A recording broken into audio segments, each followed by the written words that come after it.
शंकर राजभर कह रहे हैं कि बीजेपी, एसपी, एसपी और ओवैसी तीनों साथ आ सकते हैं। अनिला जी,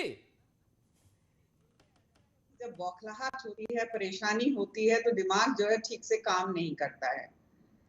भारतीय जनता पार्टी जो है यहाँ पे जिस तरीके से 4.5 साल से सत्ता में है, एक योगी जो है वो मुख्यमंत्री है, जिसे ना तो कोई सफाई महोत्सव करके मुंबई से हीरो हीरोइनों को बुलाकर वहां पे उनके कार्यक्रम करवाने की आवश्यकता होती है, ना ही अपनी बड़ी बड़ी मूर्तियां लगवाने की आवश्यकता होती है, और ना ही अलग अलग घोटाले करवाने की आवश्यकता होती है। तो उत्तर प्रदेश की जनता जानती है कि यहाँ पर सबसे अच्छा कोई राजनीतिक दल है वो बीजेपी है। सबसे अच्छे जो मुख्यमंत्री जो अभी भी हैं और जो भविष्य में भी रह सकते हैं वो योगी आदित्यनाथ जी हैं। अब इन लोगों के अंदर बौखलाहट है, परेशानी है, कभी ओवैसी जी के साथ कूद के आ जाते हैं, कभी आपने देखा कि पीछे सारे एक्सपेरिमेंट फेल हो गए, सपा बसपा कांग्रेस सब ने एक दूसरे के साथ मिलकर चुनाव लड़ा और सारे के सारे जो है बुरी तरीके से यहाँ पर फेल हुए हैं। तो अब ये बीजेपी को लेके अलग अलग अगर अफवाहें फैलाना चाहते हैं तो फैलाते रहे। भारतीय जनता पार्टी तो एक ऐसा सागर है कि अगर कोई भी नदी आकर मिलना चाहती है तो बिल्कुल आए। सागर कभी मना करता है क्या?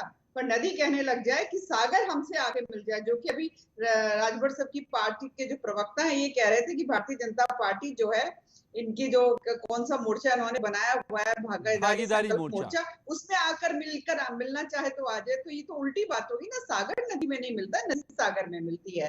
तो सीधी सी बात है, देखिए हम अपने मिशन विजन और आइडियोलॉजी पे कॉम्प्रोमाइज नहीं करते हैं, उसी पर काम करते हैं। भारतीय जनता पार्टी इस चीज के लिए जानी जाती है, अनुशासित काडर बेस्ड पार्टी है और निरंतर कार्य करते हैं, कर्मठता से करते हैं। बाकियों का तो आप देखिए, आगे की 7 पुश्तों तक का हिसाब किताब रखते हैं। इनके परिवार वाले ही अध्यक्ष बन सकते हैं, कोई और अध्यक्ष नहीं बन सकता। इनकी पार्टियों में और कोई काबिल होता ही नहीं है, केवल एक परिवार को लेकर। तो फर्क है भारतीय जनता पार्टी और बाकी राजनीतिक दलों में, और उत्तर प्रदेश की जनता ही अच्छी तरीके से समझती है। ओके, अब मेरे साथ अब समाजवादी पार्टी से भी जुड़े हुए हैं धर्मेंद्र यादव जी।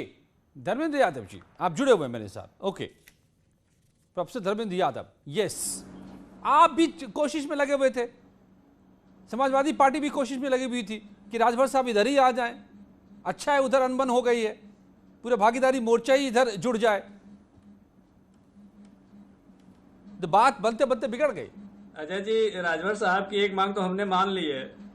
राजभर साहब की एक मांग तो हमने पहले मान ली है, ओबीसी मुख्यमंत्री बनेगा 2022 में।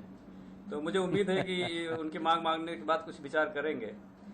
लेकिन आपके चैनल के माध्यम से बस मैं एक चीज़ कहना चाहता हूं कि पूरे उत्तर प्रदेश की जनता, बल्कि देश की जनता को इस बात का ख्याल रखना चाहिए कि जब चुनावी मौसम आते हैं तो उनके वोटों को गिरवी रखने के लिए, उनके वोटों को बेचने के लिए कुछ बरसाती मेढक, जिसको कहते हैं राजनीतिक मेढक कहते हैं इसमें, तो राजनीतिक मेढक आकर के इनके वोटों को बेचने का प्रयास करते हैं। कौन है राजनीतिक मेढक? कौन कौन को बहुत बाखूबी समझना चाहिए ताकि उनका ओपी राजभर राजनीतिक मेढक है? वो आपसे बेहतर कोई नहीं जानता है। ओवैसी को कह रहे हैं नहीं, आप? राजभर जी पर कोई टिप्पणी नहीं करना चाहता हूँ, ओवैसी जी पर कोई टिप्पणी नहीं करना चाहता हूँ। नहीं, उन्हीं की बात कर रहा हूं मैं तो, कि भाई आप लोग भी तो चाह ही रहे ना कि वो आप ही लोग के पाली में आ जाएं राजभर साहब, तो आप उनको मेढक तो नहीं बता रहे ना? हेलो, हाँ धर्मेंद्र जी, आपकी आवाज आ रही है? हेलो जी जी जी, आवाज नहीं आई, आवाज नहीं आपकी, दोबारा बोलिए एक बार। मैं कह रहा हूं कि राजभर साहब को मेढक तो नहीं आप बता रहे ना, बरसाती? नहीं, राजभर साहब पर मैं कोई टिप्पणी नहीं कर रहा हूं। मैंने एक जनरल स्टेटमेंट दिया है जो देश की और उत्तर प्रदेश की जनता को हमेशा समझना चाहिए कि जो उनके हक की बात करे।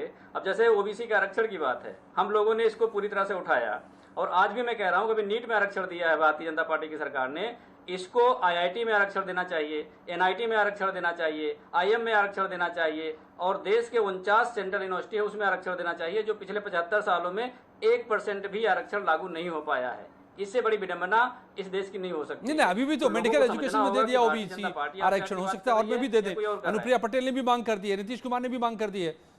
टेक्निकल साहब साहब टेक्निकल में नहीं दिया है। टेक्निकल में 15 साल पहले से लागू है, लेकिन जो वहाँ पे भर्तियां हुई हैं, मेरे पास सबका रिकॉर्ड है। आईआईटी हैं पूरे देश में 23, 31 एनआईटी हैं, उसके अलावा 20 आईएम हैं, 49 सेंट्रल यूनिवर्सिटी हैं। इनमें 1% भी ओबीसी का कोटा नहीं भरा गया है। इनमें नहीं है, मेडिकल एजुकेशन में अभी भी दिया है। जानकारी है, अगर आप कहेंगे तो मैं साझा कर दूंगा जी। राजभर साहब का, ओवैसी साहब का आप क्या करेंगे ये तो बता दीजिए ना। सीटों का नुकसान करके आपके हाथ से चले गए क्या राजभर साहब आते आते? राजभर साहब क्या करेंगे ओवैसी जी का? नहीं, राजभर साहब ओवैसी जी का क्या करेंगे वो तो राजभर साहब जानेंगे। अच्छा ठीक है, वो तो कह रहे हैं जहां वो जाएंगे वही लेके जाएंगे उनको, बीजेपी में जाएंगे तो भी, और अगर आप चाह रहे आपके पास आए। मनीष गुप्ता जी, ये थोड़ा सा घालमेल हो गया है, इस पॉलिटिक्स को जरा सा